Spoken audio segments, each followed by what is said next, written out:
तमाम देखने और सुनने वालों को अस्सलाम वालेकुम। इंतहाई पुर असरार अंदाज में सामने आने वाली दीवार का हिस्सा धड़ाम से गिरा। उस दौरान जुनूबी तर्ज की दीवार गिरी। मुर्दा घाट में अच्छी खासी अफरा तफरी, बेचैनी, खौफ की कैफियत तारी हो गई थी। इस वाक़े के रावी एक बुजुर्ग जाहिद अब्बासी हैं। मसूफ पेशा के लिहाज से मिस्त्री राज हैं। उन्होंने अपनी जिंदगी में बीता एक वाक़या यूं बयान किया है। बकौल उनके, ये 1945 की बात है कि हम चंद मजदूर मिस्त्री मौजूदा भारत के शहर बनारस के इलाका मुर्दा घाट की 4 दीवारी की तामीर कर रहे थे। मुर्दा घाट के इर्द गिर्द 4 दीवारें उस वक्त के municipal chief engineer mister Rao के हुक्म के तहत तामीर की जा रही थीं। ये गोरा अफीसर चाहता था कि बनारस के बड़े कब्रिस्तानों और हिंदुओं के मुर्दा घाट की बकायदा हदूद होनी चाहिए ताकि ये लोग आपस में न लड़ें।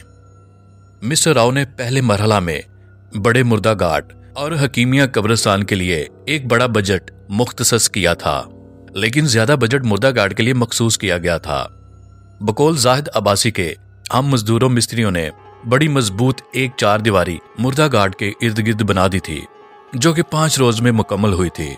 लेकिन छठे रोज ये दीवार मुकम्मल तौर पर बुनियादों से जमीन बोझ होकर रह गई थी। ये बात हमारे ठेकेदार सुंदर लाल के लिए परेशानी का बायस थी। हालांकि उसके साथ साथ मुसलमानों के कब्रिस्तान वाक़या हकीमिया कब्रिस्तान नासराबाद की 4 दीवारी भी बना दी गई थी और उसमें हल्का मटीरियल एक रद्दे की ईंट इस्तेमाल की गई थी। वो दीवार अपनी जगह कायम थी, लेकिन मुर्दा घाट के मजबूत 2 रद्दे वाली आला मटीरियल से बनने वाली दीवार कैसे गिर गई, इस पर mister Rao chief engineer Banaras municipal committee ने फौरी तौर पर सुंदर लाल ठेकेदार को अपने दफ्तर बुलाकर उसकी ठीक ठाक तजलील वाली क्लास ली। यही नहीं, मिस्टर राव ने पुलिस को लेटर लिखा कि उसके खिलाफ FIR काटी जाए। ठेकेदार सुंदर लाल ने आजिजी से हाथ जोड़ते हुए कहा, सर, मैंने तो उस मुर्दा घाट की 4 दीवारी की तामीर के लिए आला मटीरियल 2 रद्दे की मजबूत दीवार बनाई है, लेकिन मेरी समझ से ये बालातर है कि ये दीवार कैसे गिर गई। मिस्टर राव ने उसे सख्ती से कहा कि उस दीवार को तुम दोबारा अपनी जेब से तामीर करो, वरना मैं तुम्हें सरकारी लिस्ट से खारिज कर दूंगा।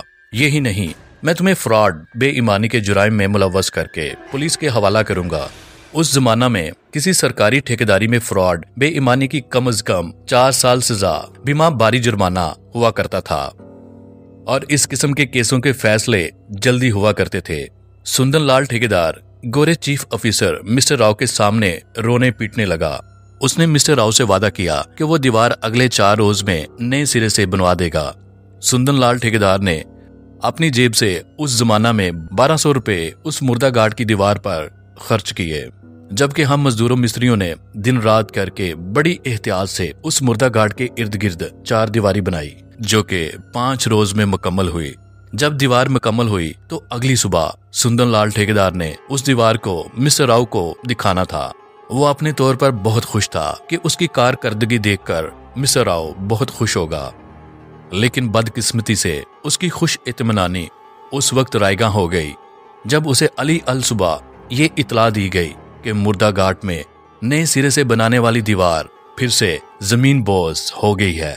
सुंदर लाल ठेकेदार ये खबर सुनकर सख्ता में आ गया। वो यकदम धड़म से जमीन पर आ गिरा और गालबन हार्ट फेल होने की वजह से मर गया।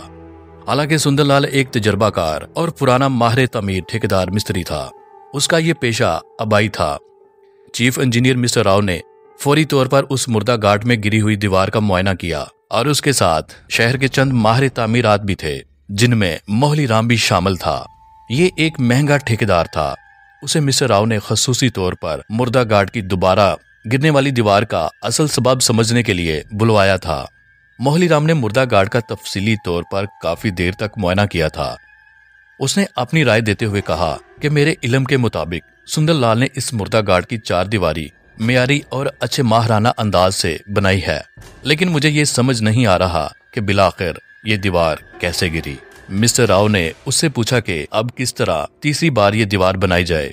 मोहली राम ने उसे कहा कि इसे फ्रांसीसी तर्ज तामीर के तरीका से तामीर करनी चाहिए। इस किस्म की तामीर इंतहाई महंगी और काबिल यकीन हद तक मजबूत रहती है। मिस्टर राव ने पूछा, इसकी तामीर में क्या मटेरियल इस्तेमाल होगा। मोहली राम ने बताया कि फ्रांसीसी अंदाज की इस तामीर को फॉर एवर हमेशा के लिए नाम दिया गया है। इसमें आला सीमेंट, माश की दाल से मिला मसाला वगैरह इस्तेमाल होता है। इसमें आम सरिया, लोहा, गार्डर नहीं बल्कि टार इस्तेमाल होता है। टार नामी लोहा रेल की पटरी, जंगी टैंकों, तोपों में इस्तेमाल होता है और बहुत कुछ कीमती मटेरियल उसने बताया। मिस्टर राव ने उसे कहा कि मिस्टर मोहली राम, तुम इस काम को अपनी निगरानी में करो। मुझसे जितना रुपया लेना चाहते हो ले लो, लेकिन ये काम तुमने अपनी निगरानी में करवाना है। जब ये मुश्किल दीवार तैयार हुई तो मोहली राम ने उसने बैंसों से उस पर टकरें लगवाई, गाड़ी से उसे खींचा। वो दरअसल उसकी मजबूती जांचना चाहता था। वो बिलाखिर मुतमईन हो गया। मोहली राम ने मुर्दा गार्ड के अंदर नई तमीर शुदा दीवार के मुआयना की तकरीब के लिए बहुत खुसूसी इंतजाम किया था। बहरहाल मिस्टर राव और उसके साथ चंद गोरे अफिसर आए। मिस्टर राव ने उसकी तमीर शुदा दीवार का काफी देर तक मुआयना किया और उसे शाबाशी देने के बाद अभी उसने तारीफी तकरीर शुरू की थी कि इतने में देखते ही देखते इंतहाई पुरअसरार अंदाज में सामने आने वाली दीवार का हिस्सा धड़ाम से गिरा। उस दौरान जुनूबी तर्ज की दीवार गिरी। मुर्दा घाट में अच्छी खासी अफरा तफरी, बेचैनी, खौफ की कैफियत तारी हो गई थी।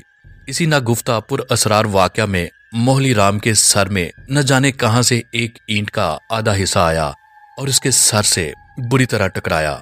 मिस्टर राव और उसके साथ आए अफिसर वहां से दुम दबाकर भागे, जबकि जख्मी मोहली राम को शहर बनारस के सरकारी अस्पताल ले जाया गया। वो वहां 5 रोज तक जिंदगी और मौत के दरमियान झूलता रहा। वो बच न सका और छठे रोज सुबह के वक्त मर गया। उसके बाद मिस्टर राव ने अपनी रिटायरमेंट ले ली और वापस इंग्लैंड चला गया। मुर्दा घाट के बारे में ये बात मशहूर हो गई थी कि यहाँ भटकती रूहें रहती हैं और वो किसी सूरत में इस मुर्दा घाट की 4 दीवारी की तामीर को बर्दाश्त करना नहीं चाहती। ये तो था आज का वाकया। अल्लाह ताला आपको आसानियां अता करे और आसानियां तकसीम करने का शर्फ बख्शे। आमीन।